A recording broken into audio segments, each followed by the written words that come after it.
I invite, with sincere pleasure, the distinguished graduate representing the College of Business Administration, Phyllis E. Peters-Look, retired Director of Professional Standards, Deloitte and Touche, to come to the stage.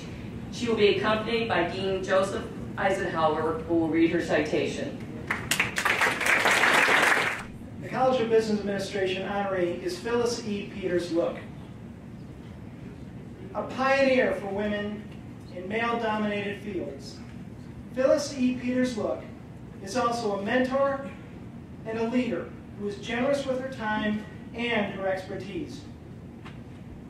She graduated magna cum laude in accounting and became a certified public accountant with Deloitte and Touche, retiring as Director of Professional Standards with the firm.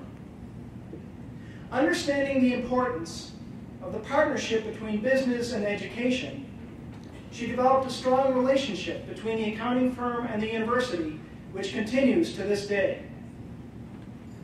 Among the many firsts in her career, she was the first woman to serve on the board of directors of the Detroit branch of the Federal Reserve Bank of Chicago, and was the first woman president of the Michigan Association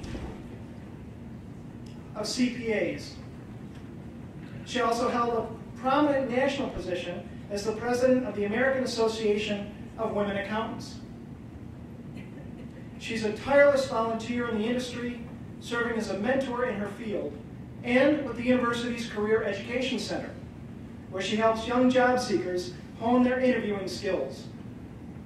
Her dedication continues with a decade of service on the College of Business Administration's Board of Advisors and through her generous funding of a scholarship for accounting students.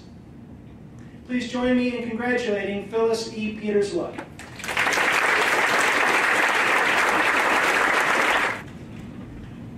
Joel, Antoine, thank you. You know, this thank you is not for you two. It is for people who preceded you. It's for the Jesuits who created this university of truth and learning. It's for the really great commerce and finance faculty way back then that taught us all well, that taught me accounting, economics, auditing, integrity. I have to tell you about a few people. Only because of Dr. Golden, I have to tell you about my ambitions. I was 17 from a small town in Iowa. I was here to apply for admission. I talked to the registrar, a Jesuit, who said, well, you really do not have the prerequisites that we believe are necessary for a student to be successful at this university. But we'll take a chance on you. So they took a chance on me. My first semester was probably the best ever. One of the first Jesuit that I had as a teacher was teaching theology. I had gone to a Catholic grade school, to a public high school. The Baltimore Catechism was a long way from this theology I was hearing. I got an A+. It was the only A+ I got in all 4 years. I don't know whether I know what he was talking about, but it sunk in. The other person from way back when was my advisor as I was a senior, Professor Zuloff, and sometime in that last semester I said to him, what am I going to do when I graduate? And he looked at me and he said, well, you're going to one of the big 8 CPA firms. I looked at him and I said, but they don't hire girls. Well, back then we were girls, we were not women. And he said, they'll hire you. And one of them did. Our firm name is today Deloitte and Touche. I started that summer on the audit staff. I knew within the first week this is exactly what I wanted to do. Everything I had learned here in 4 years, I seemingly was able to utilize day after day.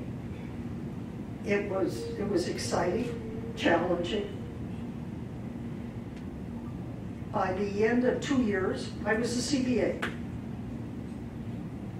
And I got a sort of a form letter, I suspect, from the Michigan CPA organization, congratulating me, saying, join. There are some committees you might want to consider. I didn't realize then how naive I was. I was 23. So I thought, okay, I'll volunteer for one of the committees. It was years before I found out that 23-year-olds do not serve on these committees. They're looking for seasoned professionals. But I had said, I'll join, and I went to the first committee meeting. For years, I served on probably every committee that the Michigan Association of CPAs had, except for the tax ones. There, I learned collaboration with competitors. I learned collaboration with clients, both of our firm and other firms. I learned to be a good committee member, to run a committee, to organize and run a whole organization. The firm believed completely in all the people being part of the entire community.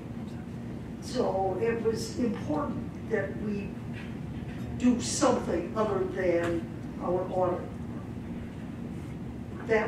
Those somethings, many of the Michigan CPAs led me to many other organizations that I have been involved in over the years.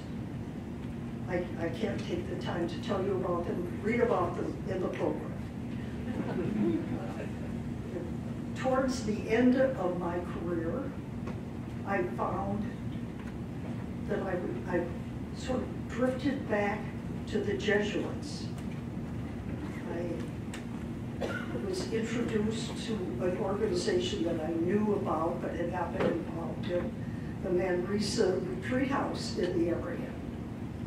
So I was able to provide them with some of my financial expertise while they provided me with a greater really loving of the Lord. I cannot stop without saying how grateful I have always been for my dear husband, who is now watching us all from heaven. He was my greatest champion. He was a great critic. He never said no when I said, you know, such and such an organization would like me to do whatever. He was always there to say, okay, sometimes it was, you have to go give a speech, I'll drive, you write the speech while I'm driving. But I really think what he liked was the opportunity to say to somebody, do you know my wife, Phyllis Peters? She's the chairman. Or, that's my wife, Miss Phyllis Peters. She's the president. I think he loved doing that. I learned here 5 things, I think. I learned integrity. I learned to work hard. I learned that you have to be ready for whatever the next challenge will be. I learned that you never stop learning. And I learned that it is all for the greater glory of God. Thank you so much.